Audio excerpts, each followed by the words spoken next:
Check your clocks, America, as promised. 8:02 a.m. Eastern sharp. The tears are coming right now, dripping in objectivity and punctuality. Now, let me tell you something. I don't want to spoil the tears, but something very weird happened. We did our process, we put in the algorithm, we had the debate, and we realized something. It's an NFL season unlike any other. The 5 best teams in football are all in one conference. The next 10 are all in the other conference. We will get there shortly and we will explain. But first, let's show the teams that don't really matter anymore, the bottom 4 tiers.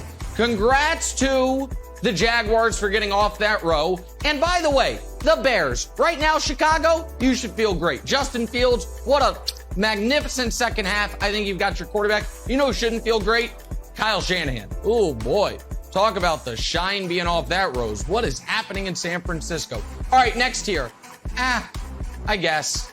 These teams, some of them are going to make the playoffs, but none of them right now scare you or threaten you at all, except for Seattle, maybe if Russ comes back. Also, it could be called the Nick Wright vindication tier. You know why?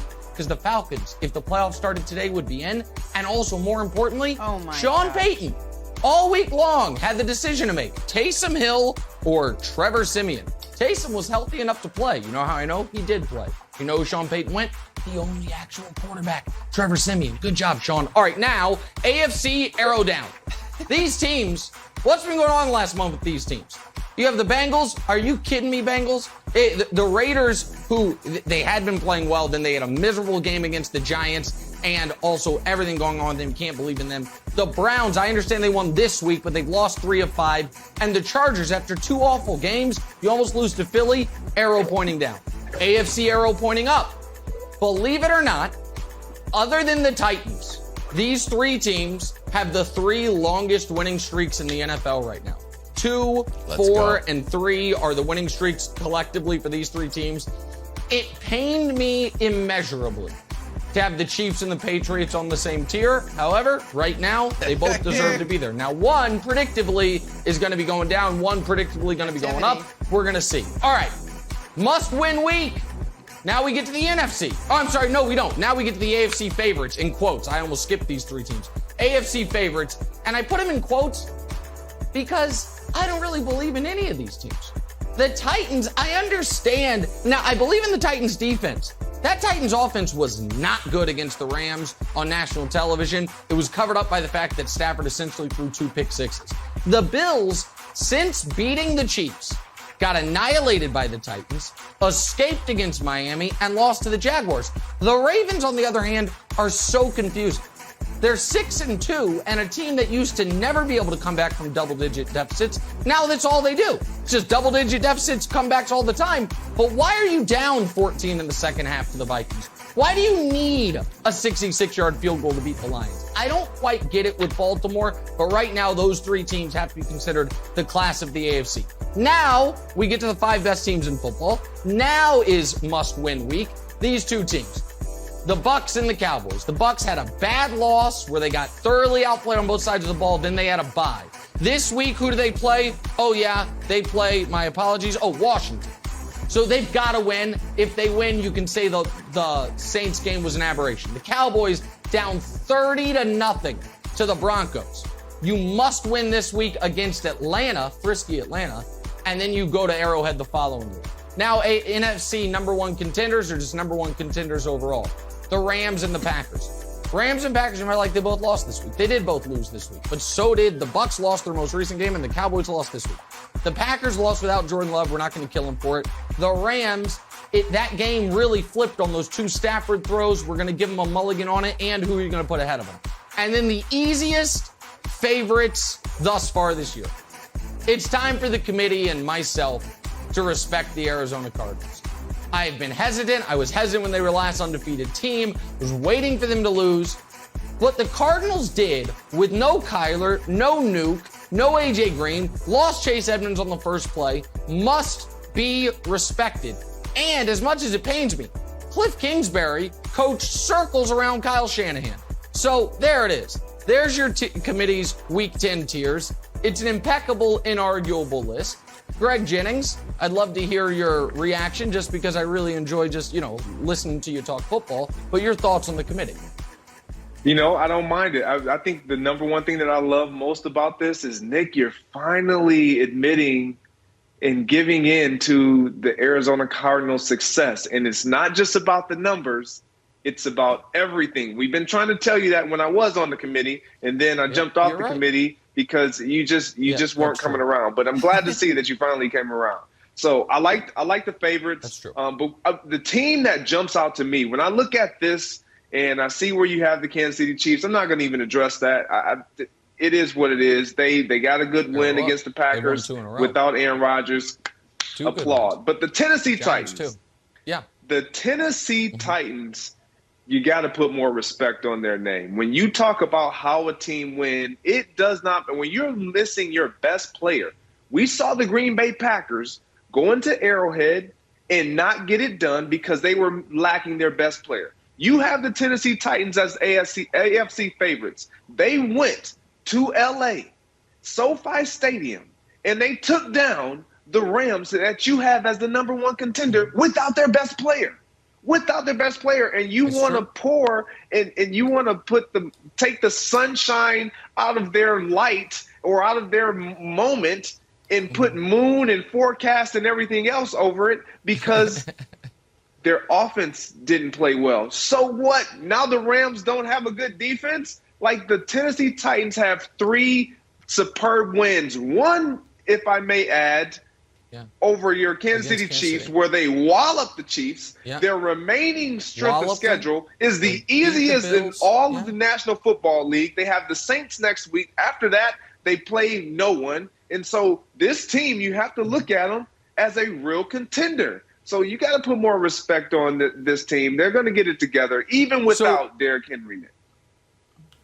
So here's the problem. And listen, they right now, they're 2 D tackles. They have the best D tackle combination in football. The defense has been outstanding despite Bud Dupree, their big offseason acquisition, not doing much for him.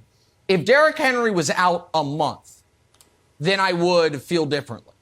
But because I don't expect to see Derrick Henry again this season, and I flatly, unequivocally, unquestionably do not trust Ryan Tannehill, that's why it's not just they were without their best player. They are going to be without their best player for definitely the rest of the regular season and likely the postseason. Now, if Derrick Henry is able to come back for the playoffs, because I agree with you, Greg, they're in great position to be a top 2 seed in the AFC because of that schedule. And by the way, shots fired at Wild's Patriots, because Greg said after this week they play no one. They play Patriots a few weeks, but I agree with you. I just don't believe that the Titans are going to be able to keep up this level of play. I could be wrong. I underrated the Cardinals for a bulk of the year. Maybe I'm underrating the Titans. You don't make a bad case. I just think the Derrick Henry injury over the bulk of the season, Wilds, is too much to overcome.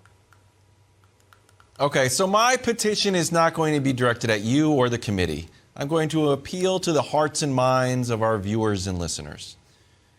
If you had a new NFL rule that your favorite team got to pick their opponent this week, and it's a must-win game for your favorite team, would you pick the Cardinals or the Bucs? Would you say, I want to play the Bucs? Would you pick the Packers or the Bucs? Would you say Bucs? Would you say Rams or the Bucs? You know what? I want to play the Bucs. No one wants to play the Bucs, which is why the Bucs should be moving up the tier list for the following reasons. Fresh off a bye, you know what that means? Bye week magic. Well, why? It's because Brady has some rest? No, we're going to show you back to last year's bye.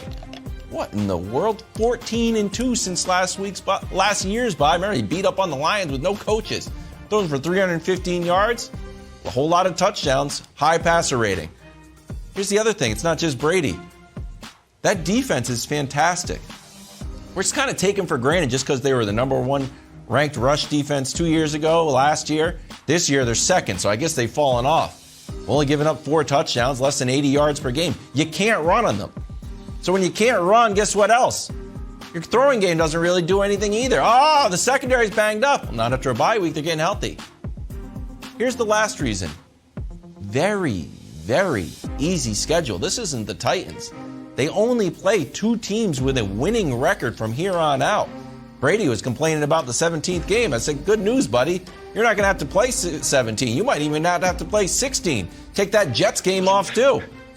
So, Nick, I think the whole world knows that the Bucs, the defending champs, are better than you're giving them credit for. They should fly up the tiers. And just one note, I feel like you're giving in to the social media pressure of the Arizona Cardinals. They've launched a little bit like, why don't you talk more about the Cardinals? Talk more about the Cardinals. And I think it has fallen on some kind ears.